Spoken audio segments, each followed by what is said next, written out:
हम intense exercise करते होते हैं तो एनाएरोबिक ग्लाइकोलाइसिस की वजह से हाइड्रोजन आयन की कंसंट्रेशन हमारे मसल्स में ज़्यादा हो जाती है, जिसकी वजह से द एनवायरनमेंट जो होता है वो एसिडिक हो जाता है और एसिडोसिस कॉज करके हमारी जो बर्नअप की कंडीशन होती है वो कॉज कर देता है। Next slide.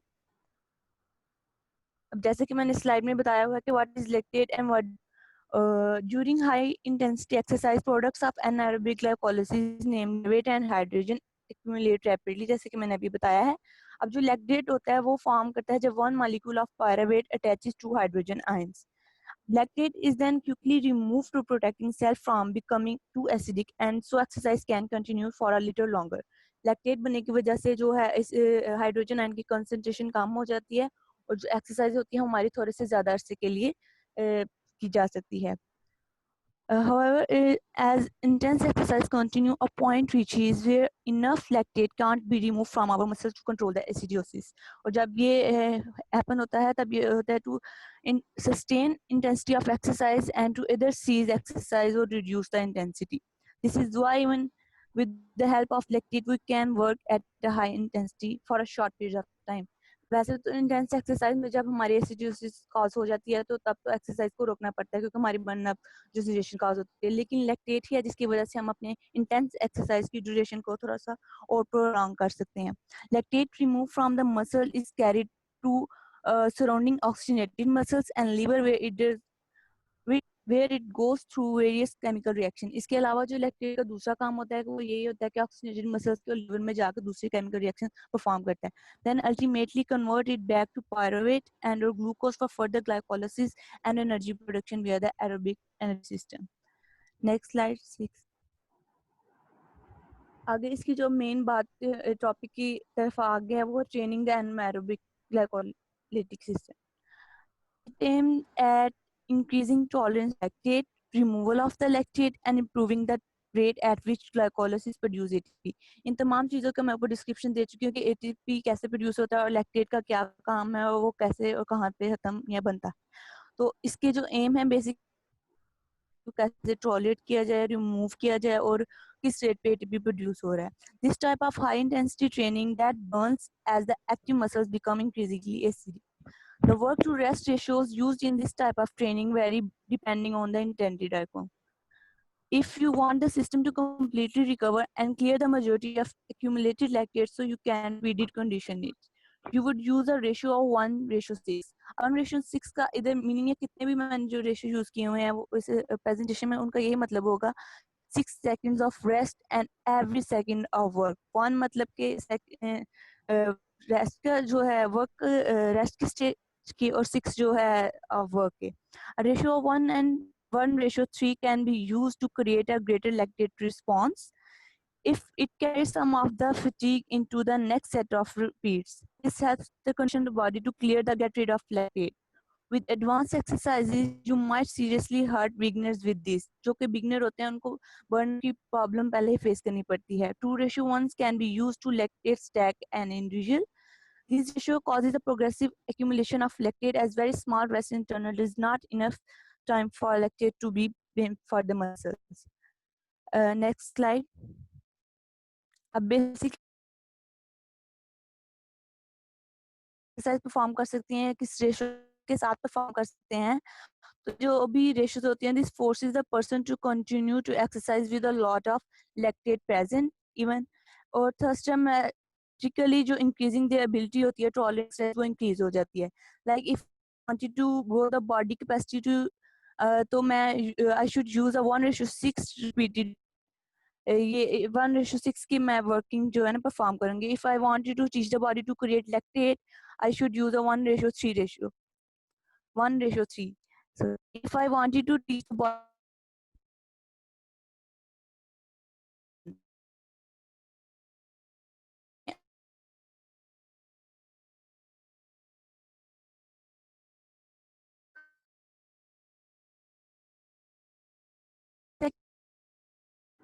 में ये आवाज कम आ रही है आपकी।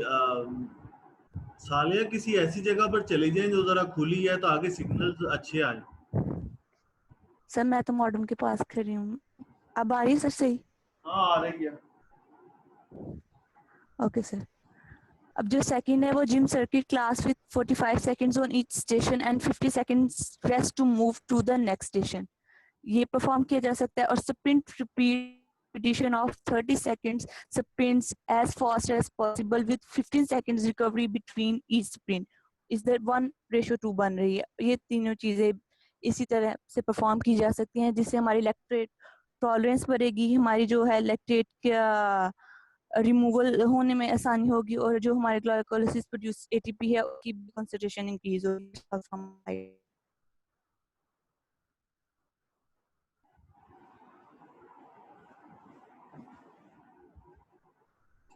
ठीक है अपना सालिया, 2-3 पॉइंट्स हैं जो मैं इसमें ऐड करना चाहूँगा। जी सर। प्रेजेंटेशन का जो कंटेंट है वो आपका अच्छा है, वो कंप्लीट है, इसके आपको मार्क्स पूरे मिलेंगे। लेकिन जो प्रेजेंटेशन जब आप प्रेजेंट करते हो तो जो पावर पॉइंट आप बनाते हैं तो उसमें आपको पूरे पूरे पैराग्राफ्स नहीं ऐड करने चाहिए, उसमें आपको पॉइंट्स की फॉर्म में लिखना चाहिए। और मैक्सिमम एक स्लाइड पे आपको जो आइडियल स्टैंडर्ड है वो है कि आपने 5 पॉइंट्स लिखने हैं और उसके साथ आपने एक तस्वीर अगर लगा देंगे तो वो बेस्ट एक फॉर्मेट होता है। तो ये थोड़ा सा था कि पिक्चर्स थोड़ी सी और अगर रिलेटेड ऐड कर लेती और कंटेंट को स्लाइड बाय स्लाइड थोड़ा सा कम कर लेती तो जिधर तुम्हारी 10 स्लाइड्स बननी थी उधर 15 या 20 बन जाती, लेकिन वो फॉर्मेट ज़्यादा अच्छा एक्सेप्टेबल होता है, प्रेजेंटेबल होता है। ठीक है, तो सालिया जी सर। एंड अबू बकर आप अपनी स्लाइड्स मुझे ईमेल भी कर दें ताकि मैं अपने रिकॉर्ड में रख लूँ। जी नेक्स्ट स्टूडेंट। जी सर। सर एक्चुअली ये भी था कि मेरी जो भी कंटेंट की रिलेटेड पिक्चर थी वो यही थी, एक्सरसाइज का है, कोई आदमी का है, कहीं और का है, मतलब ग्लाइकोलाइसिस की जो मैंने एक डाल दी बस वही थी, इसलिए मैंने पिक्चर्स और बाकी कंटेंट आप सही कह रहे हैं कुछ ज्यादा मैंने लिख दिया। तो वो यही था कि मुझे इतना ज्यादा मिल रहा था, मुझे समझ नहीं आ रही कौन सा कट करूँ, कौन सा छोड़ दूँ, कौन सा नहीं ना नहीं, लिखूँ, आप इस सारा वजह ही से। आप सारा लिख लेती, लेकिन जिधर आपने 15 स्लाइड्स बनाई हैं उधर आप बेशक 20 बना लेती या और ज्यादा बना लेती। एक स्लाइड पे कंटेंट 5 6 7 से ज्यादा लाइंस नहीं होनी चाहिए, ये मैं कह रहा हूँ। ठीक है, चलो सर आइंदा मैं ध्यान रखूंगी। Thank you sir. नेक्स्ट।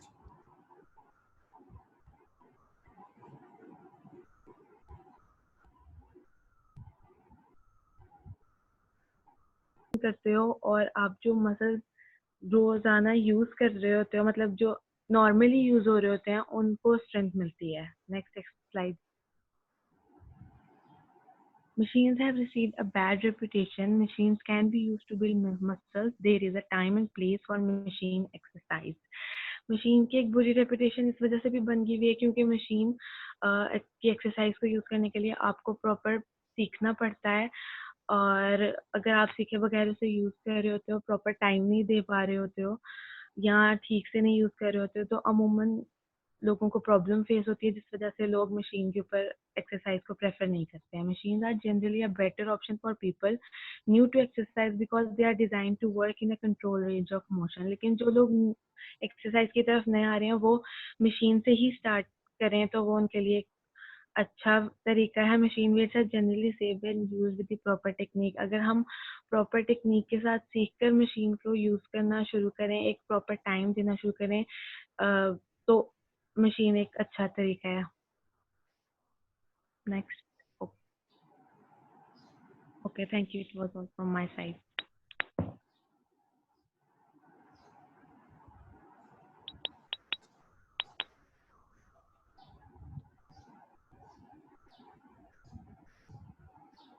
ठीक है एमएन, अच्छी आपकी प्रेजेंटेशन थी, आपने पॉइंट्स अच्छे बनाए हुए थे। Next student. अस्सलाम वालेकुम सर। जी वालेकुम सलाम, कौन है जी ये? सर फातिमा खालिद। फातिमा खालिद, आपकी अपनी प्रेजेंटेशन है इस टाइम? Yes sir. चलें ठीक है, आप स्टार्ट करें। जी। My topic of presentation is gender differences in response to strength training. Strength training होती क्या है? बेसिकली सबसे पहले हम ये बताएंगे। Strength training is also known as weight or फातिमा रेसिस्टेंस। खालिद, इसको आप प्ले करें, आप मोबाइल के सबसे ऊपर प्ले की ऑप्शन नजर आ रही है, प्ले करके इसको रोटेट करें अपने मोबाइल को तो ये फुल स्क्रीन हो जाएगा। सर अब ठीक है? हाँ, इसको रोटेट कर ले मोबाइल को अपने हाथ में पकड़े पकड़े तो रोटेट कर देंगी तो वो फुल स्क्रीन हो जाएगा। सर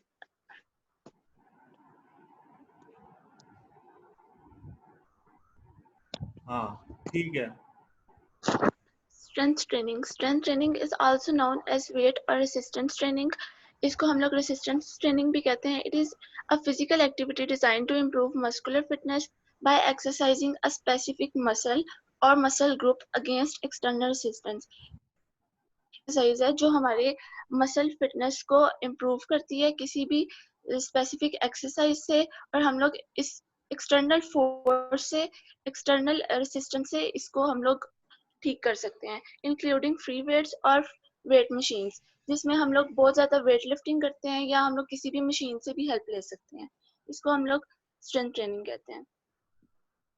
उसके बाद आ जाता है muscle mass gain. While women and main, जैसे कि मेरा टॉपिक था कि जेंडर्स के बारे में बताना है, मेल्स और फीमेल्स दोनों की स्ट्रेंथ ट्रेनिंग के बारे में बताना है। तो इसमें while women and main both experience increases in muscle strength in response to weight training, men often experience larger muscle mass gain. Men's में जो है वो थोड़ा सा मसल गेन करने की जो कैपेसिटी होती है वो ज्यादा होती है। A study published in 2010 in Medicine and Science in Sports and Exercise reports that strength training leads to slightly greater but significant muscle volume gain in men compared to women. इसमें इतना ज्यादा difference नहीं होता mains और women's में, सिर्फ जो muscle gain की कैपेसिटी और ये मसल की स्ट्रेंथ होती है वो मेंस में एज कम्पेयर टू वुमेन्स ज्यादा होती है। Therefore, men are genetically prone to building bigger muscle than women as result to strength training. जो मेंस वेट लिफ्टिंग करते हैं वो एज कम्पेयर टू वुमेन्स ज्यादा अपना मसल गेन कर सकते हैं। उसके बाद आ जाती है muscular endurance workout. Goals for strength training may include increase in muscular endurance, growth और strength. Muscular endurance वो होती है जो हम लोग कितनी हम लोग एक्सरसाइज करते हैं और कितनी हमारे में कैपेसिटी है, कितनी हमें हिम्मत है कि हम लोग कितना वर्कआउट कर सकते हैं। The number of sets and repetitions men and women should perform to boost muscular endurance does not differ with gender. जितने भी हम लोग सेट्स और रेपिटेशंस लगाते हैं ये बिल्कुल भी जेंडर में डिफरेंट नहीं है, बिल्कुल सेम है मेंस में और वुमेन्स में। ये हमारी जो मस्कुलर एंडोरेंस है इसको बूस्ट करती है, ये दोनों में सेम तरह की है, बिल्कुल डिफरेंस नहीं है इसमें। Main and women should complete 2 or 4 sets of 10 to 25 repetitions with 30 seconds to 1 minute rest period between set to increase muscular endurance. हमें एटलीस्ट एक वीक में 2 दफा वर्कआउट ठीक से करना चाहिए और ये 10 to 25 रेपिटेशंस जो है 30 सेकेंड्स टू 1 मिनट में भी करने चाहिए। ये हमारी मस्कुलर एंडोरेंस को इंक्रीज करता है। Muscle strength and size workout. While men may genetically be able to get bigger and stronger than women, workouts that boost muscle strength and size do not differ between men and women. Genetically जो mains में stronger main जो हैं वो stronger होते हैं as compare to women, और उनका workout और एंडोरेंस जो वो होती है वो भी ज्यादा होती है, लेकिन इनका साइज जो है muscle strength and size do not differ between main and women, लेकिन इनका साइज जो है वो डिफर नहीं करता, मतलब वो डिफरेंट नहीं होता। Types of exercise. Men and women should both perform a variety of upper and lower body exercise on a weekly basis. अब आगे एक्सरसाइजेस का बताया गया है कि कौन सी एक्सरसाइजेस वो हमें वीकली करनी चाहिए। Major muscle groups include back, shoulders, bicep, triceps, chest, abdomen, glutes, hamstring, quadriceps and calves. इन सारी मसल्स की जो एक्सरसाइज है, परफॉर्मेंस है, वो हमें वीक में एटलीस्ट 2 टाइम्स करनी चाहिए। अनलेस एन इंजरी प्रिवेंट्स, हमें तब तक एक्सरसाइज करनी चाहिए जब तक हमें कोई भी इंजरी, मतलब खुदा ना खास्ता हमें कोई इंजरी हुई है और हम लोग एक्सरसाइज कर रहे हैं, तो वो ऐसा बिल्कुल नहीं करना चाहिए। अगर हम लोगों को कोई इंजरी नहीं हुई तो हमें चाहिए कि हम अपना वर्कआउट प्रॉपर करें, वरना कोई इतनी मजबूरी भी नहीं होती कि हम लोग मतलब इस तरह करें, क्योंकि वो हमारे लिए नुकसान तो होती है, हमारे लिए फायदा नहीं होता उसमें कोई भी। उसके बाद स्ट्रेंथ ट्रेनिंग न्यूट्रिशन नीड्स, कि न्यूट्रिशनली हमें क्या जरूरी होता है स्ट्रेंथ ट्रेनिंग के लिए। The nutritional needs of regular strength trainer are based on body weight not gender. हमें जो चाहिए वो हमारी बॉडी वेट पे डिपेंड करता है, ये जेंडर पे बिल्कुल डिपेंड नहीं करता। मेन ऑफन में more have more lean body mass than women, but this is not always the case. बाज़ ऐसा होता है कि मेंस में वो ज्यादा लीन बॉडी होती है, लीन बॉडी मसल्स होते हैं उनके मेंस से, लेकिन हमेशा ये केस नहीं होता। हर किसी की बॉडी अलग होती है, उस पे अलग इफेक्ट्स होते हैं, उसका अलग रिस्पॉन्सेज होते हैं। Calorie needs vary based on activity level, but strength-trained men often require more calories than women. Men and women who want to gain muscle mass should add about 500 calories to their menu, and adults aiming for weight loss should reduce current intakes by about 500 calories daily. इसका ये मतलब है कि अगर हम लोग हमारी maintenance calorie 2000 है और हम लोग वेट गेन करना चाह रहे हैं, तो हमें चाहिए हम 500 कैलोरीज अपने इनटेक में ज्यादा कर लें। और अगर हम लोग वेट लॉस करना चाह रहे हैं तो हमें चाहिए हम अपनी मेंटेनेंस कैलोरी अगर हमारी 2000 है तो उसमें से 500 माइनस कर लें। इससे ये होगा कि हमारा जो फैट है वो लॉस हो जाएगा और हम लोग हमारा जो गोल होगा वो पूरा हो जाएगा। अगर हम लोग डेफिसिट में खाना शुरू होंगे तो ऑब्वियसली हमारा वेट लॉस हो जाएगा और हमारे मसल बिल्डिंग भी इसके लिए ठीक होगी। Thank you.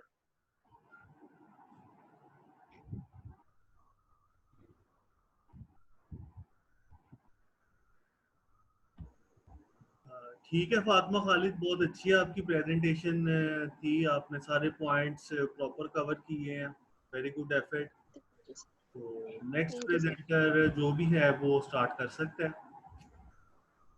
अस्सलाम वालेकुम सर मैं अरीज हूँ। मैं पूछना चाह रही थी सर, कुछ हमारी प्रेजेंटेशन कल है लेकिन मैंने आज प्रिपेयर की हुई है, तो मैं आज दे दूँ? दे दें। सर मुझे भी आज नहीं है। जी अभी है टाइम जी, 10 बजे तक का टाइम है, आप दे दें फौरन, 7 8 10 मिनट में आप दे दें।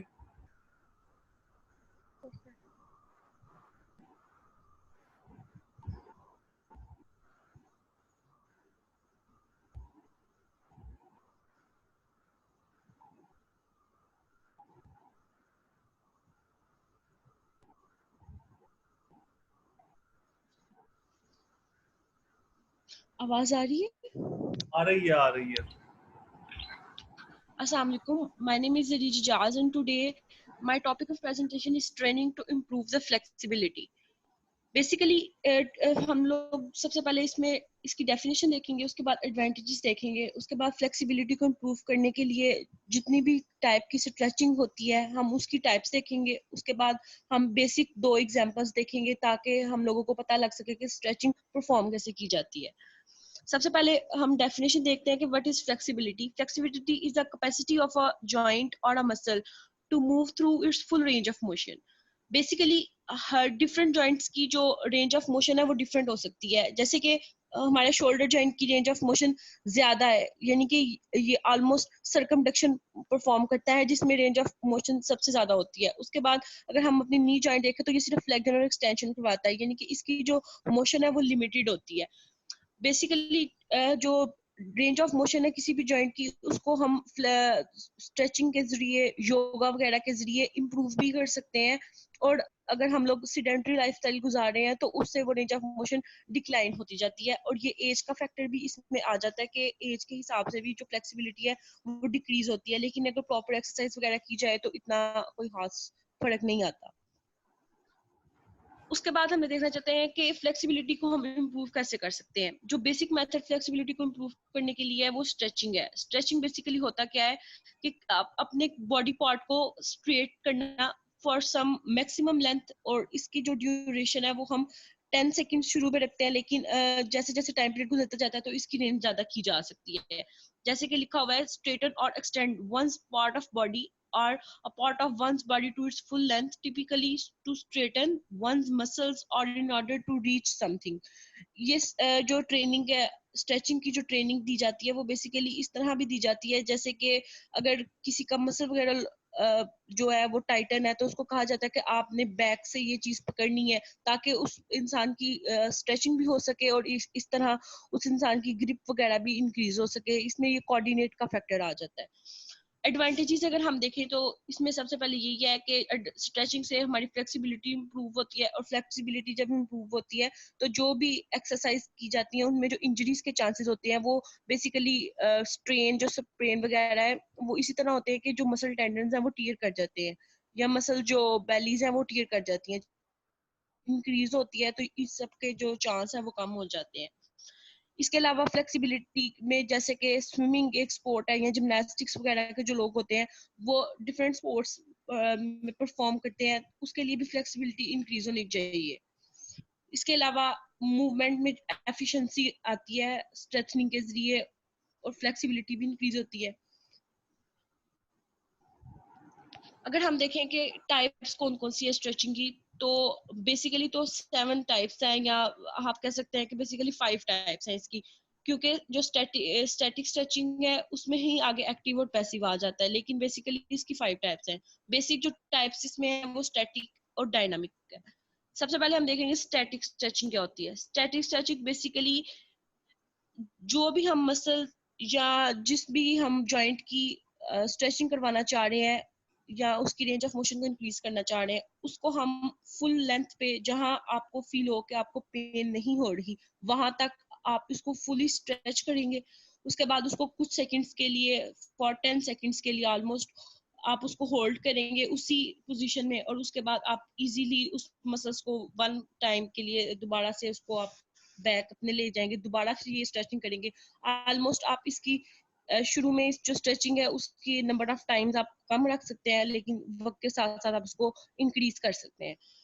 उसके बाद हम देखेंगे डायनेमिक स्ट्रेचिंग को। डायनेमिक स्ट्रेचिंग बेसिकली ये एक्टिव मूवमेंट्स है, यानी कि जैसे हम ऊपर स्टैटिक स्ट्रेचिंग में जो मसल या जॉइंट है उसको होल्ड करके रखेंगे, डायनेमिक स्ट्रेचिंग में हम लोग उसको टू और फ्रॉम मूवमेंट करवाएंगे, यानी कि जैसे हमारा नी जॉइंट है उसको हम हाईएस्ट पॉइंट पे लेके जाएंगे जहां पे आप जहां तक आप रेंज ऑफ मोशन जा सकती है, फिर उसको लोएस्ट पॉइंट पे लेके जाएंगे और उसका टू और फ्रॉम मोशन करवाएंगे, जैसे एक पेंडुलम का मोशन होता है वैसे आप कह सकते हैं।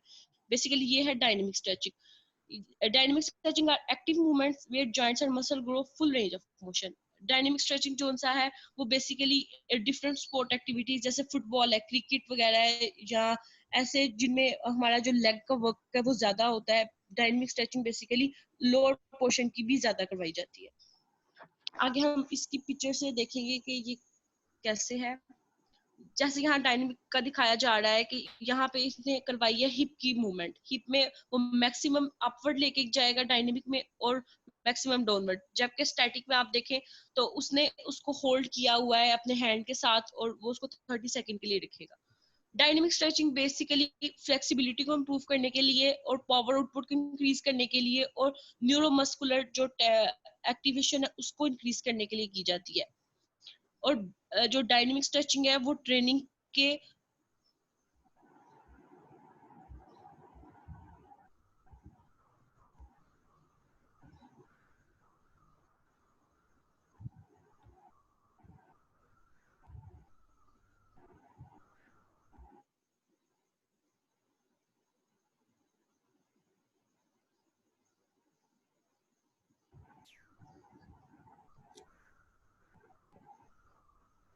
रीज आपकी आवाज कम आ रही है, काइंडली जरा ऐसी जगह पे चली जाए जहाँ पे कुछ थोड़ा सिग्नल्स का इशू ना हो।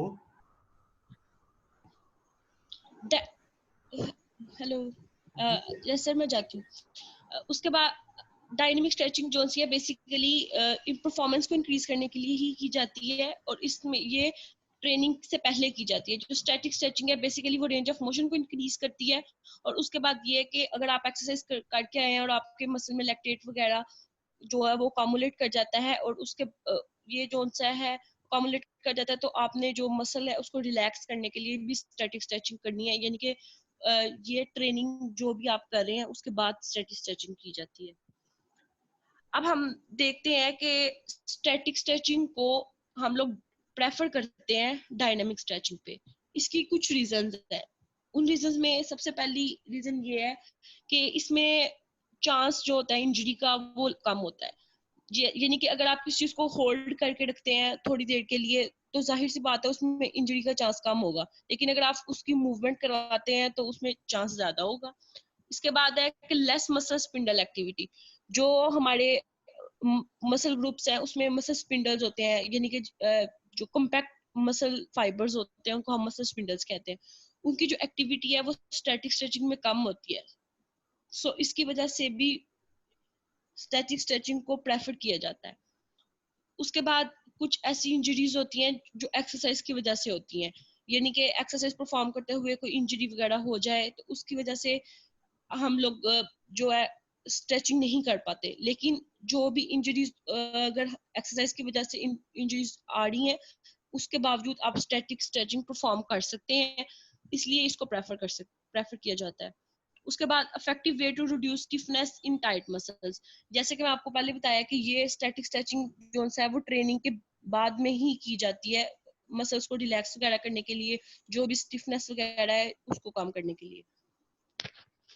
उसके बाद हम स्टैटिक स्ट्रेचिंग जो है उसकी ट्रेनिंग देखेंगे कि इसको परफॉर्म कैसे किया जाता है। इसको start with 30 minutes of stretching twice per week with in 5 weeks flexibility increase. यानी कि हम रोजाना अगर 30 मिनट्स के लिए स्ट्रेचिंग करते हैं, यानी कि अगर आप हफ्ते में आपने 2 दिन रखे हैं उसमें आपने स्ट्रेचिंग करनी है 30 मिनट्स के लिए, तो आफ्टर 5 वीक्स आप खुद भी फील करेंगे कि आपकी फ्लेक्सिबिलिटी ज्यादा हो सकती है। उसके बाद स्ट्रेच पोजीशन को हमने होल्ड करना है 10 सेकंड के लिए। जब आप फ्लेक्सिबिलिटी प्रोग्राम बिल्कुल स्टार्ट करें तो आप 10 सेकंड ही होल्ड करें, यही इनफ है। अगर एकदम ओवरलोड मसल्स को करेंगे तो इंजरी के चांसेस हो सकते हैं। उसके बाद आफ्टर सेवरल ट्रेनिंग इंजरीज का जो सेवरल ट्रेनिंग्स के बाद जो आप टाइम इंटरवल है उसको इंक्रीज कर सकते हैं, यानी कि पहले आप 10 सेकंड कर रहे हैं तो बाद में आप 60 सेकंड्स पे ला सकते हैं। उसके बाद आपने देखना है कि अगर आपको ये कंफर्टेबल हो गया है तो आपने जो इसकी रेपिटेशन है वो ज्यादा करनी है, यानी कि अगर आप पहले हर स्ट्रेच को 3 से 5 टाइम्स कर रहे थे उसके बाद आपने उसको 10 टाइम्स तक करना है। उसके बाद ओवरलोडिंग, अगर हम देखें कि हमें किसी चीज की स्ट्रेंथ ज्यादा करनी है, जैसे कि हम आम रूटीन में भी देखते हैं कि हम अपने बाइसेप मसल्स की रेजिस्टेंस ट्रेनिंग करवाते हैं ताकि उसका मसल मैस इंक्रीज कर सके। इसी तरह अगर हमें फ्लेक्सिबिलिटी को इंक्रीज करना तो भी हम ओवरलोडिंग प्रिंसिपल के ऊपर जा सकते हैं। ओवरलोडिंग प्रिंसिपल बेसिकली यही है कि अगर आप किसी मसल को या किसी जॉइंट वगैरह को रेजिस्टेंस प्रोवाइड करेंगे और उसको उस रेजिस्टेंस के अगेंस्ट वर्क करवाने की कोशिश करेंगे तो उससे उसकी रेंज ऑफ मोशन भी ज्यादा होगी और टोटल टाइम जो सा है स्ट्रेचिंग वगैरह का वो भी इंक्रीज होगा और फ्लेक्सिबिलिटी इंक्रीज होगी ओवरऑल। उसके बाद हम इसकी फर्दर टाइप्स देखते हैं, जिसमें हमारी बेसिक टाइप्स आती हैं बैलिस्टिक स्ट्रेचिंग, आइसोमेट्रिक स्ट्रेचिंग और प्रोप्रियोसेप्टिव न्यूरोमस्कुलर फैसिलिटेशन स्ट्रेचिंग। सबसे पहले हम बैलिस्टिक स्ट्रेचिंग देखते हैं। बेसिकली बैलिस्टिक स्ट्रेचिंग जो सा है ये बाउंस अप मोशन होती है किसी भी बॉडी पार्ट की, यानी कि जो बॉडी का मोमेंटम होता है या जिसको हम कहते हैं कि ये बॉडी का इनर्शिया है, बॉडी का इनर्शिया को यूज करके एक जर्की मोशन या बाउंस अप मोशन दी जाती है किसी भी मसल को या टेंडन को, ताकि उसकी फ्लेक्सिबिलिटी इंक्रीज की जा सके। जैसे कि अगर आप खड़े हैं या और आपने जो अपना हाथ है वो हाथ जो है वो जमीन पे रखा हुआ है, यानी कि आप बेंड है टूवर्ड्स फ्लोर, तो आप एकदम से ऊपर खड़े होंगे तो उससे आपका सबसे पहले हिप जॉइंट पे जो है वो बाउंस अप आएगा, उसके बाद आपके काफ मसल्स पे आएगा, उसके बाद आपके हिप जॉइंट पे और नी जॉइंट दोनों पे ही प्रेशर आएगा जब आप एक जर्की मोशन से आप खड़े होंगे। उसके बाद हम आइसोमेट्रिक स्ट्रेचिंग देखते हैं। बेसिकली आइसोमेट्रिक स्ट्रेचिंग ये है कि इसमें जो मसल ग्रुप्स हैं उनको रेजिस्टेंट परफॉर्म की जाती है। इसमें जो लेंथनिंग है वो इंक्रीज नहीं की जाती, लेकिन मसल मास को इंक्रीज किया जाता है ताकि स्ट्रेचिंग इंक्रीज की जा सके। उसके बाद हम देखेंगे तो प्रोप्रियोसेप्टिव न्यूरोमस्कुलर फैसिलिटेशन, बेसिकली इसमें जो टेक्निक चूज की जाती है उसमें ये होता है कि जो मसल ग्रुप्स है उनको हम पैसिवली स्ट्रेच करते हैं, यानी कि कोई ट्रेनर है या कोई एक आपके साथ इंसान है जिसको ये करना आता है, उसको वो आपके जो मसल्स है उसको सबसे पहले पैसिवली स्ट्रेच करेगा, फिर आइसोमेट्रिकली आप उसको कॉन्ट्रैक्ट करेंगे रेजिस्टेंस के बगैर, और दोबारा से फिर पैसिवली उसको स्ट्रेच करेंगे, और इस तरह आपकी जो रेंज ऑफ मोशन है वो इंक्रीज होती है। बेसिकली इसमें जो मेथड्स आते हैं वो हम लोगों ने ऑलरेडी पढ़े हुए हैं, जिसको हम काइनेजोलॉजी में हमने पढ़े थे, होल्ड रिलैक्स, कॉन्ट्रैक्ट रिलैक्स। वो जो दो टेक्निक्स हैं वो बेसिकली पीएनएफ स्ट्रेचिंग में आती है, और इस टाइम जो सबसे ज्यादा फ्लेक्सिबिलिटी टेक्निक यूज की जाती है वो पीएनएफ टेक्निक ही यूज की जाती है, क्योंकि एक तो इसमें टाइम ज्यादा है और दूसरा टाइम जो है वो ज्यादा यूज होता है, और उसके बाद ये कि इसमें जो रिजल्ट्स हैं वो अच्छे आते हैं। दूसरी बात ये है कि इसको परफॉर्म करना इजी है। रीज, आपकी प्रेजेंटेशन थोड़ी लंबी हो रही है, इसको अगर आप 2 मिनट में शॉर्ट कर दें तो अच्छा होगा। Yes sir. उसके बाद प्रोप्रियोसेप्टिव जो न्यूरोमस्कुलर फैसिलिटेशन है, तो पहले जो ट्रेनर है वो लिम्ब को मूव करेगा उसकी फुल रेंज ऑफ मोशन तक, और ये पैसिव होगा, यानी कि जो ट्रेनर है सेकंड पर्सन है वो इसको करेगा। उसके बाद उसका सेकंड स्टेप ये आएगा कि फुल रेंज ऑफ मोशन पे जाके उसको कॉन्ट्रैक्ट कर देगा 6 सेकंड्स के लिए, यानी कि 6 to 10 सेकंड्स ये रेंज वेरी भी कर सकती है। उसके बाद जो टारगेट मसल है उसको रिलैक्स किया जाएगा, और रिलैक्सेशन का पीरियड जो है वो भी 5 सेकंड्स तक रखा जाएगा। उसके बाद दोबारा से इसको स्ट्रेच किया जाएगा और रेंज ऑफ मोशन को इंक्रीज किया जाएगा। बेसिकली जो पीएनएफ टेक्निक है उसका यूज इसलिए किया जाता है कि ये जो गोल्जी टेंडन ऑर्गन्स है उसकी जो कंट्रैक्शन है उसको इनहिबिट करता है। उसके बाद बेनिफिट्स देखते हैं स्ट्रेचिंग के क्या क्या है। इसमें फुल रेंज ऑफ मोशन है, रिड्यूस लोअर बैक इंजरी के जो चांस है उसको रिड्यूस कर देता है। उसके बाद किसी भी किस्म की जो इंजरी है जो कि स्ट्रेन या स्प्रेन वगैरह है उसको कम करता है। Improvement posture and muscle symmetry, muscle फिटीग को कम करता है। उसके अलावा अगर हम देखें तो मसल सॉरनेस का लेवल डिक्रीज करता है, और उसके बाद स्किल एफिशिएंसी वगैरह मसल्स की इंक्रीज कर सकता है। उसके बाद मेंटल रिलैक्सेशन के लिए भी हम स्ट्रेचिंग करते हैं। इसी तरह स्पिरिचुअल ग्रोथ, मेडिटेशन और सेल्फ एवेल्युएशन वगैरह के लिए ये स्ट्रेचिंग टेक्निक्स यूज की जाती हैं। एग्जांपल हम सबसे पहले देखेंगे हैमस्ट्रिंग स्ट्रेच की। हैमस्ट्रिंग स्ट्रेच जैसे कि ये आपने पोजीशन आपके सामने है कि आपने सबसे पहले जो अपने स्ट्रेट खड़े होके अपनी नीज को बेंड करना है, और अपने जो हैंड्स है उनको हैमस्ट्रिंग्स पे रख के इस कंडीशन में खड़े हो जाना है। इस कंडीशन को आपने 45 सेकंड्स तक स्टे करना है। उसके बाद अपनी नीज को रोल अप करना है, और उसके बाद आपने इस कंडीशन को बैक फॉरवर्ड आपने खड़े हो जाना है। इस कंडीशन से जो हमारे बेसिक मसल्स पे इफेक्ट आता है वो नेक के मसल्स हैं, बैक के मसल्स हैं, हमारे ग्लूटियस मसल्स, हैमस्ट्रिंग्स और कॉब्स के मसल हैं। जैसे कि आप देख रहे हैं कि ये जो है ट्रेनर ये बेंड हुई है, तो इससे हमारे बैक के मसल्स का जो स्पाइनल कर्वेचर है उस पे भी इफेक्ट आ रहा है, यानी कि उसकी भी फ्लेक्सिबिलिटी इंक्रीज होगी। उसके अलावा अगर हम नी टू चेस्ट लेंथ देखें तो इसमें सबसे पहले आपने बोथ लेग्स को मतलब एक सरफेस पे आपने लेट जाना है, उसके बाद अपने वन बाय वन जो अपना आर्म है, आर्म से अपने नीज को फोल्डेड लेंथ में अपवर्ड और डाउनवर्ड मोशन देनी है। इस आप कंडीशन को 30 सेकंड से लेके 1 मिनट या 2 मिनट तक होल्ड कर सकते हैं, और उसके बाद वन बाय वन आपने एक एक लेग पे इसको परफॉर्म करना है, और इसकी रेपिटेशन आप 10 से 15 टाइम कर सकते हैं, इजीली कर सकते हैं, क्योंकि इसका इफेक्ट जो है वो काफी अच्छा आता है।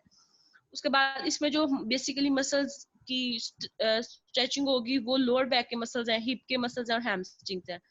That's all from my side. Thank you. बहुत अच्छी प्रेजेंटेशन है रीजा आपकी, थोड़ी सी लंबी थी but anyways it was good. Next student Thank you, कौन sir. है जी जो आना चाहता है? तो मैं कर दूं? मैं अपना नाम बता दिया करो। मुस्कान वहीद। हाँ हाँ करें।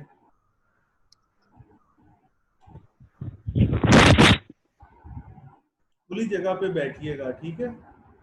Yes sir.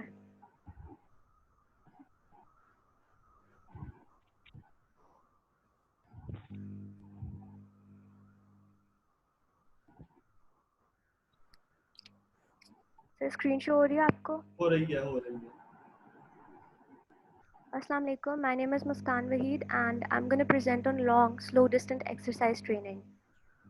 जैसे हमने एक्सरसाइज प्रिस्क्रिप्शन में पढ़ा था कि पेट प्रिंसिपल जो है वो गवर्न करता है कि किस तरह के चेंजेस हम एक इंडिविजुअल में लेके आना चाहते हैं थ्रू एक्सरसाइज प्लान जो हम डिसाइड करते हैं एक पेशेंट के लिए और जो इफेक्ट्स हमें उस पेशेंट में चाहिए। तो लॉन्ग और स्लो डिस्टेंस एक्सरसाइज ट्रेनिंग में जो कि अर्नेस्ट वैन ने प्रेजेंट किया था, इसमें इंटेंसिटी हम लोअर रखते हैं, लो टू मॉडरेट, और इसमें जो इंटेंसिटी लो टू मॉडरेट रखते हैं, और जो ड्यूरेशन है, टाइम पीरियड जो इसके लिए हम रखते हैं वो लॉन्गर देन दी इंटेंसिटी होता है। ये एक कंटिन्यूस एक्सरसाइज है जो एरोबिक एंड्योरेंस ट्रेनिंग की टाइप है और फॉर्म है, जिसमें साइकिलिंग और रनिंग बेसिकली ज़्यादातर इन्वॉल्व है, और ये मैराथन रन्स में बाय एथलीट्स यूज़ होती है। Next are the determining factors. Determining factors basically limiting factors हैं जो कि लिमिट करते हैं कि इंडिविजुअल को कि वो किस लिमिट तक जाके अपनी बॉडी में चेंजेस लेके आ सकता है, या किस लिमिट तक ये एक्सरसाइज प्रोग्राम या कोई भी एक्सरसाइज प्रोग्राम उसके लिए बेनिफिशियल प्रूव हो सकता है। अब VO2 मैक्स जो है वो ऑप्टिमम या मैक्सिमम हार्ट रेट है जो कि जिसमें मतलब ऑक्सीजन कंजम्पशन जो हमारी बॉडी की होती है, मैक्सिमम ऑक्सीजन कंजम्पशन। जब एक हाईली ट्रेंड एथलीट होगा उसमें VO2 मैक्स ज़्यादा होगा, वाइल जो अंडर ट्रेंड या फिर मॉडरेटली ट्रेंड इंडिविजुअल होगा उसमें VO2 मैक्स लोअर होगा, बट वो सर्टन एक्सरसाइज प्रोग्राम्स से VO2 मैक्स को इंक्रीज कर सकता है, बट एक सर्टन लिमिट तक। लैक्टेट थ्रेशोल्ड जो है, इट इज़ द पॉइंट जहाँ पे जब ये वो पॉइंट है जहाँ पे हमारी बॉडी जो है लैक्टेट की एक्यूमुलेशन करना शुरू कर देती है बॉडी में, और ये होता है जब 50 to 80% of athletes VO2 max reach हो जाता है। जब एक हाई इंटेंसिटी वर्कआउट हो रहा होता है उसमें क्या होता है कि हमारी जो लैक्टेट थ्रेशोल्ड है ना वो थोड़ी ले जाके अचीव होती है, बिकॉज उसमें हमारी जो लैक्टेट कंजम्पशन है वो प्रोडक्शन ज़्यादा है एक्यूमुलेशन से, और लोअर इंटेंसिटी में हमारी जो एब्जॉर्प्शन है वो क्विकली और रैपिडली हो रही है। Next is exercise economy. ये रिलेट करती है ऑक्सीजन क्वांटिटी को जो हम रिक्वायर करते हैं ताकि गिवन पेस पे स्पेसिफिक अमाउंट ऑफ एनर्जी पे हम अपनी एक्सरसाइज प्रोग्राम को कैरी आउट कर सकें। एक हाईली ट्रेंड इंडिविजुअल के लिए या फिर हाई एक्सरसाइज इकोनॉमी के लिए एनर्जी एक्सपेंडिचर लो होगा। इट डज नॉट मैटर कि आप किस तरह का एक्सरसाइज प्रोग्राम कैरी आउट कर रहे हो। Last is the substrate utilization. हमारी बॉडी एनर्जी यूटिलाइज करती है, उसको एनर्जी की जरूरत पड़ती है हर तरह के एक्सरसाइज प्रोग्राम के लिए, और ये हम लोग दो तरह से ले सकते हैं, या हम फैट डाइट ले लें या फिर हम कार्बोहाइड्रेट के थ्रू अपनी एनर्जी जो है वो ले सकें। Next is the physiological adaptations. Physiological adaptations basically हमारी वो अडेप्टेशंस हैं इंटरनल एनवायरनमेंट की जो गवर्न करती हैं कि हमारा इंटरनल एनवायरनमेंट कैसे रिस्पॉन्ड करता है एक्सटर्नल चेंजेस को, मेंटेनिंग हीमोस्टेसिस। इसमें इम्प्रूव्ड कार्डियोवैस्कुलर सिस्टम आ जाता है, थर्मोरेगुलेटरी और फंक्शन, माइटोकॉन्ड्रियल एनर्जी प्रोडक्शन, और स्केलेटल मसल्स की ऑक्सीडेटिव कैपेसिटी इंक्रीज होती है, और इसके साथ हम इंक्रीज्ड फैट को यूटिलाइज करते हैं फॉर फ्यूल। अब कार्डियोवैस्कुलर सिस्टम कैसे फंक्शन कैसे इम्प्रूव होता है हमारी बॉडी में, जो कि एक एडेप्टेशन है LSD की। CVS का मेन फंक्शन है कि वो हमारी बॉडी को ऑक्सीजन सप्लाई करे ताकि वो अपनी एक्सरसाइज इफेक्टिवली कैरी आउट कर सके। इसमें हमारा कार्डियोवैस्कुलर सिस्टम और रेस्पिरेटरी सिस्टम मेनली इन्वॉल्व होता है। जब वो अपनी एक्टिविटी इफेक्टिवली करता है तो हमारा बॉडी फंक्शन जो है वो इम्प्रूव होता है। और LSD ट्रेनिंग में जब हमारा CVS फंक्शन इम्प्रूव होगा तो उसके अकॉर्डिंगली हमारी बॉडी में चेंजेस आएंगे या अडेप्टेशंस आएंगे जिनको हम सेंट्रल अडेप्टेशंस कहेंगे। इन सेंट्रल अडेप्टेशंस के अकॉर्डिंगली हमारा हार्ट रेट जो है वो डिक्रीज होगा, इंक्रीज स्ट्रोक वॉल्यूम होगा और इंक्रीज ब्लड प्लाज्मा होगा। हमारी ब्लड की विस्कोसिटी जो है वो रिड्यूस हो जाएगी और कार्डियक आउटपुट इंक्रीज हो जाएगा। जो माइटोकॉन्ड्रियल वॉल्यूम है मसल फाइबर्स में वो इंक्रीज हो जाएगा, और size and number of myoglobin और ऑक्सीडेटिव एंजाइम्स भी इंक्रीज हो जाएंगे इन number. Next is thermoregulation. Thermoregulation is basically the maintenance of internal body temperature to optimum values. अब aerobic और endurance training से हमारी जो thermoregulatory function है वो improve होता है. Aerobic हमारा जो LSD program है वो basically aerobic और endurance training program की एक type है. It is a sort of endurance training and aerobic endurance training program. So जब हम LSD परफॉर्म करते हैं तो उससे हमारी जो फिजियोलॉजिकल स्ट्रेन है वो रिड्यूस हो जाती है, जिसकी वजह से हमारा कार्डियोवास्कुलर फंक्शन जो है वो इम्प्रूव हो जाता है. और एक्सरसाइज कैपेसिटीज किसी भी तरह के वार्म या हॉट टेम्परेचर में जब हम करते हैं तो वो भी इन टर्न इम्प्रूव हो जाते हैं. और जब एक एथलीट अपनी ज़्यादातर एनर्जी बॉडी टेम्परेचर को मेंटेन करने में लगाता है तो ज़्यादा एनर्जी अवेलेबल नहीं हो पाती वर्किंग मसल्स को, जिसकी वजह से एंड्योरेंस नहीं हो पाती. इसलिए इस स्टेज पे हमारी बॉडी की जो रिक्वायरमेंट है वो ये है कि हमारी बॉडी एक्लाइमेटाइज करे अपने एनवायरनमेंट के साथ. एक्लाइमेटाइजेशन बेसिकली एक प्रोसेस है जिसमें हमारी बॉडी एक्लाइमेटाइज करती है अपनी परफॉर्मेंस को मेंटेन करते हुए, और फैक्टर्स जो एनवायरमेंटल फैक्टर्स हैं उनको इफेक्ट करने नहीं देती, बल्कि अपनी एक्टिविटी को मेंटेन करती है. इस तरह हमारी बॉडी का जो ऑप्टिमल बॉडी टेम्परेचर है वो इन्हांस हो जाता है. Next is metabolic energy responses. In response to LSD हमारी बॉडी में मेटाबॉलिक एनर्जी रिस्पॉन्सेज भी आते हैं, जिसकी वजह से हमारा लैक्टेट थ्रेशोल्ड जो है वो लोअर हो जाता है. आई टोल्ड यू ऑलरेडी कि लैक्टेट थ्रेशोल्ड लोअर इसलिए होता है, लैक्टेट एक्यूमुलेट हो रहा होता है, वो बॉडी में एब्जॉर्ब रैपिडली होता है ड्यूरिंग लो इंटेंसिटी के वर्कआउट में, और इसके साथ हमारा टाइम टू एग्जॉशन भी इम्प्रूव हो जाता है. And vertical velocity when we run up the stairs ये भी इम्प्रूव हो जाता है. फिर VO2 max during sub maximal running is also improved. And lastly इसमें ये कि हमारी रिक्रूटमेंट और adaptation to the fast twitch muscle fibers is also enhanced to a greater level. Next है स्केलेटल मसल्स की ऑक्सीडेटिव कैपेसिटी इम्प्रूव होती है. जो हम लोगों के बॉडी में अडेप्टेशंस आई थी कार्डियोवास्कुलर फंक्शन के इम्प्रूवमेंट से, those were are central adaptations. जो सेकेंडरी या पेरिफेरल अडेप्टेशंस हैं वो ये वाली अडेप्टेशंस इंक्लूड करती हैं. अब स्केलेटल मसल ऑक्सीडेटिव कैपेसिटी कैसे इंक्रीज होगी कि हमारी बॉडी में जो पेरिफेरल अडेप्टेशंस आ रही हैं उसमें क्या होगा कि हमारी increased capacity of aerobic metabolism हो जाएगी. जब increased capacity of exercise metabolism aerobic metabolism होगी तो इन टर्न हमारी इंक्रीज्ड कैपेसिटी ऑफ होमोजेनाइट्स और माइटोकॉन्ड्रियल फ्रैक्शन ऑफ मसल भी इंक्रीज हो जाएगा, जिसकी वजह से ऑक्सीडेशन होगी पायरुवेट की और लॉन्ग चेन फैटी एसिड्स की.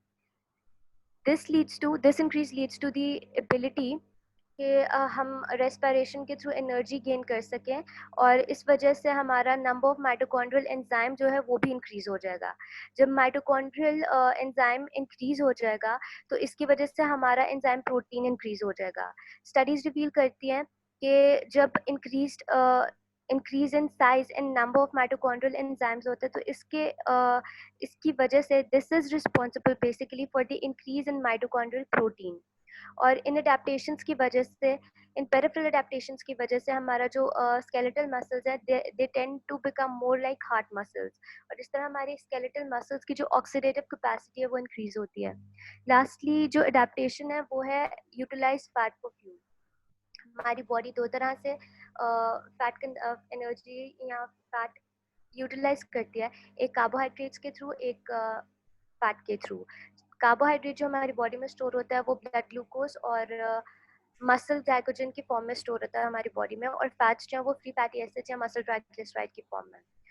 अब हमारी बॉडी कौन सा दोनों में से यूज करेगी सोर्स, वो डिपेंड करता है टू मेजर फैक्टर्स पे, एक इंटेंसिटी और ड्यूरेशन. अब LSD में हमारी इंटेंसिटी लो टू मॉडरेट रहती है और ड्यूरेशन जो है वो लॉन्गर स्पैन के लिए होता है. तो इसमें आके हम यूज करेंगे fat for fuel.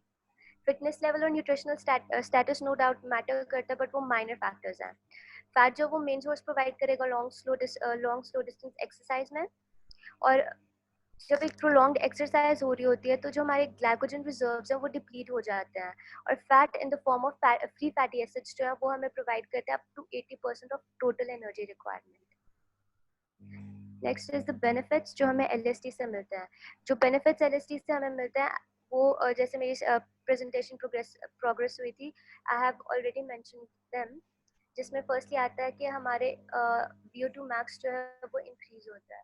VO2 max जब इंक्रीज होगा तो हमारा cardiac output in turn increase होगा, हमारी ब्लड कैपिलरीज हमारे मसल्स में कैपिलराइजेशन ज़्यादा हो जाती है, इम्प्रूव हो जाती है, जिसकी वजह से इम्प्रूव्ड ब्लड डिस्ट्रीब्यूशन होगी और स्ट्रोक वॉल्यूम इंक्रीज होगा।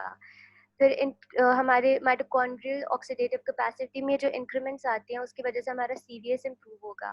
फिर जब हम एरोबिक एक्सरसाइज की कोई फॉर्म करते हैं जैसे LSD हो गए, तो इससे हमारा जो वेट लॉस है वो बहुत अच्छे तरीके से हो सकता है without usages of any sophisticated equipment या टेक्निक्स। लास्टली हम gonna talk about the limitations जो LSD प्रोग्राम की वजह से हमें आती हैं। फर्स्टली जो रिक्वायरमेंट हमारी बॉडी की होती है या एरोबिक फिटनेस के लिए जो हमारी रिक्वायरमेंट्स होती हैं वो हम लोगों को LSD प्रोग्राम से नहीं मिल सकती। नेक्स्ट है इसके जो हमारी साइंटिफिक लिटरेचर है वो भी इंडिकेट करते हैं कि हाई इंटेंसिटी वर्कआउट से या विगरस इंटेंसिटी के वर्कआउट से हमें ज़्यादा बेनिफिट्स मिल सकते हैं rather than low to moderate intensity का जो एंड्योरेंस ट्रेनिंग प्रोग्राम होता है। जो मॉडरेट ट्रेनिंग प्रोग्राम या LSD जो होता है मॉडरेटली ट्रेंड इंडिविजुअल में, वो सिर्फ और सिर्फ एंड्योरेंस इम्प्रूवमेंट करा सकता है कि इंडिविजुअल में, या फिर मैक्सिमम ऑक्सीजन अपटेक जो है वो एनहांस होगा। लास्टली इसमें ये बात आती है कि long slow distance training athletes के लिए ज़्यादा इफेक्टिव नहीं होती अगर वो आइसोलेशन में इसको यूज़ करें, क्योंकि उनको अपना मेटाबॉलिक कंडीशनिंग इम्प्रूव करनी होती है जिसके लिए उनको हाई इंटेंसिटी वर्कआउट की ज़रूरत होती है, which LSD will not be able to provide for them. So this was all from my side.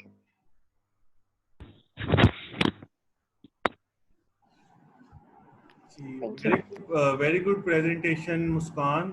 आप भी अपनी प्रेजेंटेशन मुझे ईमेल कर दीजिएगा। बहुत बड़ा अच्छा आपने सारा एक्सप्लेन किया। और नेक्स्ट स्टूडेंट कौन है जिसने देनी है? सर मैं हमना हनीफ प्रेजेंट कर दूं? जी कर दें हमना, आप स्टार्ट करें। Okay sir.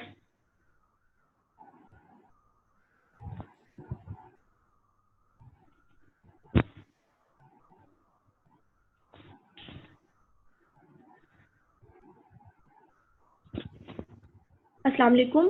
My name is Hamna Hanif, and today the topic which I am going to present is isometric measurement of length. So here are my topic contents which I am going to present today's topic, that is isometric and isometric exercise definition, what is isometric strength testing, measurement of length, advantage, disadvantage, and the last the examples of isometric strength.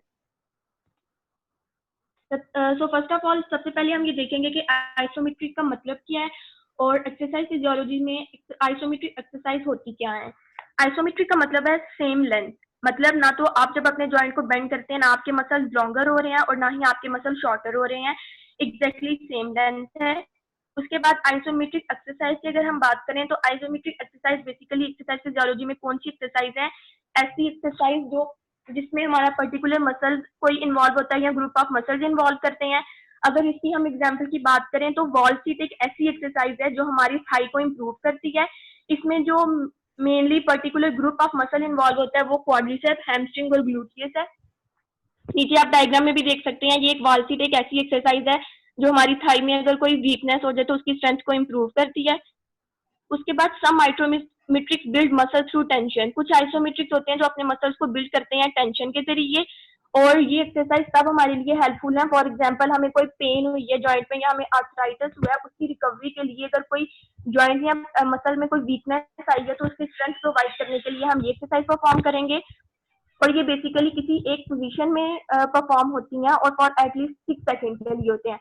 नीचे आप diagram में देख सकते हैं, ये कुछ isometric exercise है, wall seat है, प्लैंक रोज है, साइड प्लैंक रोज है।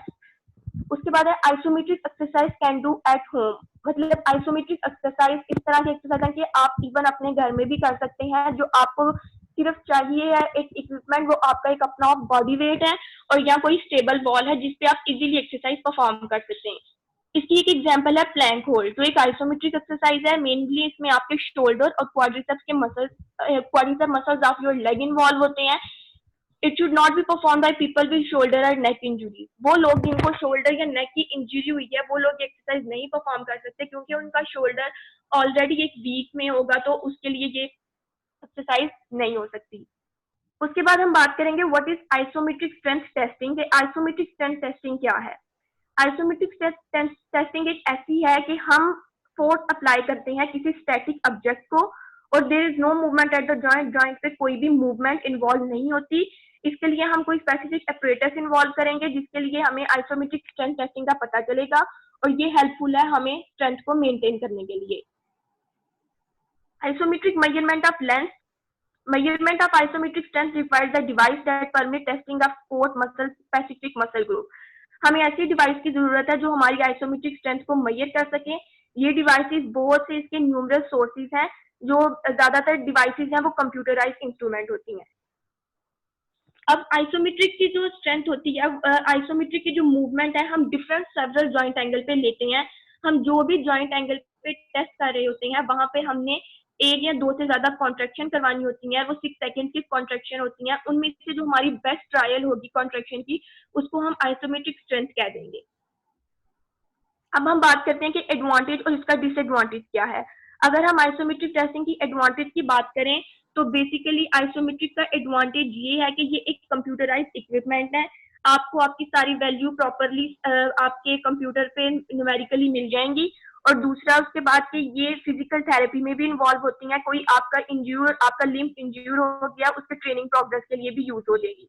उसके बाद अगर हम डिसएडवांटेज की बात करें तो डिसएडवांटेज ऐसा है कि अब बहुत सी हमारी स्पोर्ट एक्टिविटीज हैं जो डायनामिक मूवमेंट इन्वॉल्व करती हैं, तो वो इतनी ज्यादा फिजिकल आपको वैल्यू नहीं प्रोवाइड करेंगी। दूसरा इसका डिसएडवांटेज ये है कि हर जॉइंट एंगल पे एक डिफरेंट स्ट्रेंथ, एक जॉइंट पे अगर स्ट्रेंथ डिफरेंट है तो दूसरे पे डिफरेंट है, तो हमें isometric strength different joint angle पे लेनी पड़ेगी, जो कि हमें एक टाइम रिक्वायरमेंट होगी और उसके लिए हमें टाइम चाहिए होगा ज्यादा, जो इसका डिसएडवांटेज है। लास्ट में हम एक एग्जांपल की बात करेंगे जिससे हमें मोर क्लैरिफाई हो जाएगा कि बेसिकली आइसोमेट्रिक स्ट्रेंथ टेस्टिंग होता क्या है। लास्ट में ये एक एग्जांपल लेग टेस्ट की है जिसका मेन पर्पज है this test measures back and leg strength. Equipment इसमें हमें डायनोमीटर चाहिए है। इसका जो प्रोसीजर है मेनली वो क्या है कि हमने सबसे पहले डायल को रीसेट करना है। उसके बाद हमने एक अपराइट पोजीशन में खड़े हो जाना है। आर्म हमारे बिल्कुल स्ट्रेट होने चाहिए कि आप जो सेंटर ऑफ बार है अपने दोनों हाथों से उसको पकड़ेंगे। हमने चेन को इस तरह से एडजस्ट करना है कि हमारे नीज 110 डिग्री पे बेंट हो, हमारी बैक बिल्कुल स्लाइटली बेंट हो, हमारा हेड बिल्कुल अपराइट पोजीशन में हो। उसके बाद हमने अपनी बैक को बिल्कुल बेंड नहीं करना और जितना पॉसिबल हो सके जो हमने चेन है उसको हमने पुल करना है। फिर हमने अपनी लेग को बिल्कुल स्ट्रेट करना है, कोई भी जर्की मूवमेंट इन्वॉल्व नहीं होगी। हमने अपने पाँव को बिल्कुल जो बेस होगी हमारे इंस्ट्रूमेंट की उस पर रखना है। आगे डायग्राम भी आएगी जिससे आपको मोर क्लेरिफाई हो जाएगा कि इसकी पोजीशन होती क्या है। फिर उसके बाद हमने अपने फीट को बिल्कुल नीचे रखना है और तब तक ये परफॉर्म करते रहना जब तक हमें एक मैक्सिमम परफॉर्मेंस नहीं मिल जाती। ये वो डायग्राम है। अब आप देख सकते हैं कि ये डायग्राम उसने अपनी बिल्कुल होल्ड को पकड़ा हुआ है, अपने फीट बिल्कुल बेस पे रखे हुए हैं, चेन को वो जितना हो सकेगा पुल करेगा। इसका एडवांटेज क्या होगा कि ये बहुत एक सिंपल टेस्ट है परफॉर्म करने के लिए, लेकिन साथ ही इसका एक डिसएडवांटेज भी है। It is only possible to test 1% at a time. मतलब आप जिस तरह डायग्राम में देख सकते हैं कि 1% एट अ टाइम से परफॉर्म कर सकता है। So this is all from my side. Thank you so much. Very good.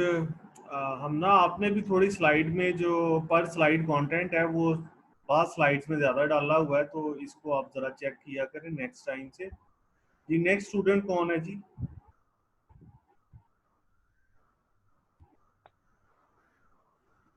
Sir Taiba Ashraf.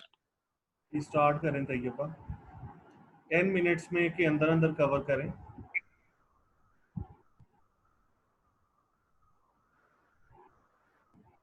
एक मिनट सर।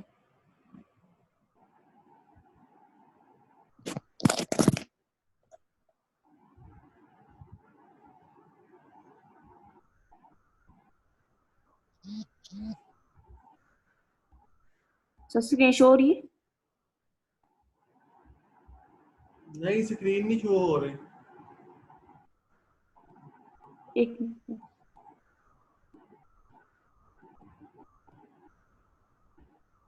ये अब हो रही है।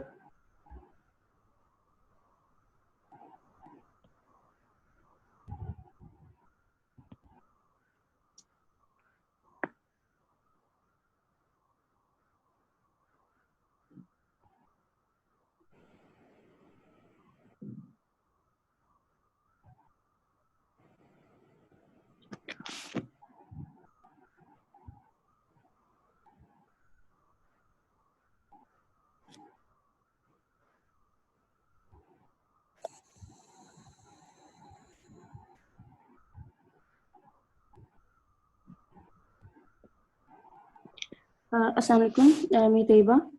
Today I represent this topic, training to improve ATP PC system. First of all, ATP PC system is an ये एक aerobic की power को एनारोबिक की पावर को जब हम इम्प्रूव करते हैं तो इसके लिए यूज होती है, क्योंकि इसमें इंटरवल्स की ट्रेनिंग बहुत जरूरी होती है एरोबिक की पावर को मतलब इम्प्रूव करने के लिए. तो इंटरवल में सबसे ज्यादा मतलब कि इंटरवल्स क्या होता है कि the intervals are the short duration मतलब and consist of high intensity exercise. मतलब कि शॉर्ट ड्यूरेशन के लिए एक्सरसाइज होती हैं लेकिन वो हाईली इंटेंसिटी होती हैं. तो फर्स्ट ऑफ ऑल अगर हम कोई भी हमारे पास क्लाइंट आता है, अगर हमने उसकी इंटेंसिटी को हाई को ट्रेन करना हो तो उसके लिए हमें सबसे पहले पता होना चाहिए एटीपी पीसी सिस्टम वर्क कैसे करता है. मतलब एडिनोसिन ट्राइफॉस्फेट और फॉस्फोक्रिएटिन मतलब कैसे ये वर्कआउट करते हैं हमारी बॉडी के अंदर. यहाँ पे सेकंड पॉइंट लिखा है, this energy system provide immediate energy through the breakdown of this stored high energy phosphate ATP की और पीसी सिस्टम की जब ब्रेकडाउन होती है इसमें से हाई एनर्जी फास्फेट के मालिक के वो एनर्जी हाई एनर्जी की स्टोर होती है फास्फेट की फॉर्म में. ये एनर्जी फुली स्टॉक होती है और ये जब यूज करते हैं जब हमें मैक्सिमम इंटेंसिटी चाहिए होती है एनर्जी के लिए. और ये जहाँ पे short duration exercise for between 10 to 15 second before you fatigue. This system provides the most power because it produces ATP more quickly than any other system, and because of this it fuel all very high intensity activities. जब ATP की breakdown होती है तो हमें जब हम high intensity की exercise workout कर रहे होते हैं तो हमें पावर की जरूरत होती है और एटीपी स्पीसी सिस्टम मतलब कि मोर क्विकली हमें एनर्जी प्रोवाइड करता है. तो यहाँ पे ये इसका ब्रेकडाउन का थोड़ा सा बताया हुआ है कि ये मतलब कि जब एटीपी का ब्रेकडाउन होता है तो ये एडीपी और पीआई में मतलब के फॉस्फेट में कन्वर्ट होता है सिंगल मॉलिक्यूल का. और जब पीसी ब्रेकडाउन होती है पीसी की तो उसमें सबसे पहले क्रिएटिन काइनेज आता है, क्रिएटिन और सिंगल फॉस्फेट में कन्वर्ट कर देता है. और साथ ही जब जो फॉस्फेट क्रिएटिन है वो अलो करता है कि वो जिसका फॉस्फेट है वो आगे वो कंबाइन करे एडीपी के साथ ताकि एटीपी के नए मॉलिक्यूल्स बने और एनर्जी के तौर पर यूज हो. और यहाँ पे नेक्स्ट पॉइंट आ जाता है training the ATP PC system. मतलब कि हमने इस सिस्टम को ट्रेन कैसे करना है. To develop this energy system session involving repeating up of 10 to 15 second of maximum intensity activity work are required with approximately 2 minutes rest between repeat to allow the system to replenish.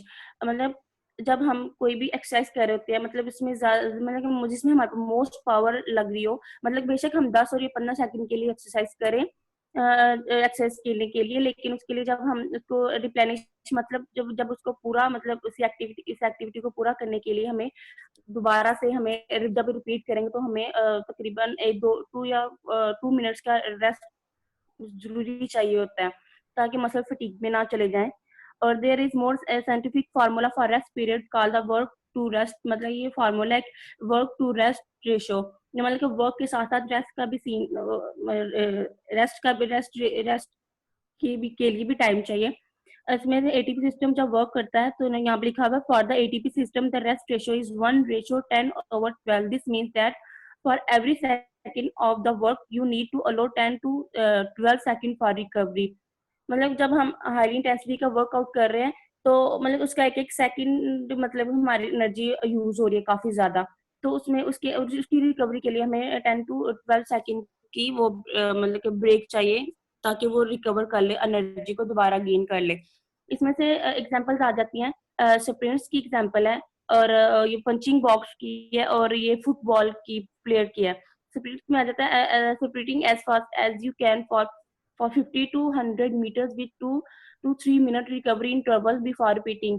इन्हें क्या जब आप मतलब कि sprinting करते हैं 50 to 100 metre की तो उसके बाद आपको ब्रेक मतलब जब आप इंटरवल्स लेना चाहिए, ब्रेक लेना चाहिए 3 मिनट्स का ताकि आप एनर्जी को गेन कर सके दोबारा और फिर रिपीट करें.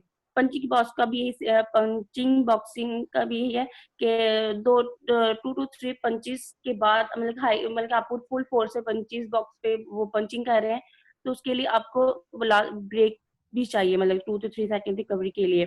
A training program for football player might involve involve repeated 30 to 40 yard dashes with several direction changes with a 30-second rest period between efforts. Same वैसा ही जैसे प्रिंटिंग में किया, मतलब कि जो फुटबॉल प्लेयर सब वो मतलब कि जब वो 30 to 40 यार्ड्स मतलब मीटर का रेस दौड़ते हैं या वो प्रैक्टिस करते हैं इसके लिए डिफरेंट डायरेक्शंस के अंदर, तो उसका रेस्ट पीरियड 30 सेकंड्स का है बीच में उनके एफर्ट के बीच में. द नंबर ऑफ रेपिटेशन पर set would be determined by athletes. ये रेपिटेशन ये जो भी रेपिटेशन करती है डिपेंड करती है एथलीट्स की फिटनेस लेवल के ऊपर और इन्वायरमेंटल फैक्टर में हमारा वो जैसे हॉट और कोल्ड का आ जाता है, और फिटनेस लेवल मतलब एथलीट्स के पास कितनी की पावर है कि वो कितने टाइम के लिए अपनी हाई इंटेंसिटी को यूज कर सकता है, उसके बाद वो एक ब्रेक ले. इसी तरह एटीपी सिस्टम लास्ट पे ही वर्क करता है, मतलब जब एक्सरसाइज कर रहे हैं या कोई भी वर्कआउट कर रहे हैं तो लास्ट पे ही ये लास्ट पे ये बहुत ज्यादा रोल अदा करता है एटीपी पीसी सिस्टम. तो मेरी तरफ से इतना ही, इसका टॉपिक इतना ही था. तो थैंक यू सो मच. ठीक है तैयबा अशरफ, नाइस प्रेजेंटेशन. आज की क्लास का टाइम भी ख़त्म हो गया.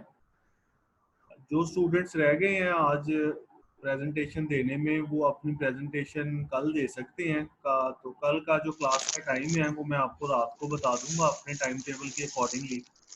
तो कल भी आपकी क्लास होगी. एक छोटा सा टॉपिक आपका लास्ट जो कोर्स कंटेंट का है उसके मैं नोट्स आपके साथ शेयर कर दूंगा और उसकी भी थोड़ी सी डिस्कशन हम फाइनल में रख लेंगे.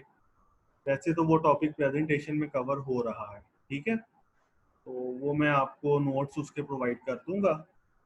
तो दैट वाज ऑल. आप व्हाट्सएप की बजाय मुझे ईमेल करो अपनी जो प्रेजेंटेशन है, ठीक है. So that was all from my side today, and we will now conclude our class. Thank you very much and Allah Hafiz.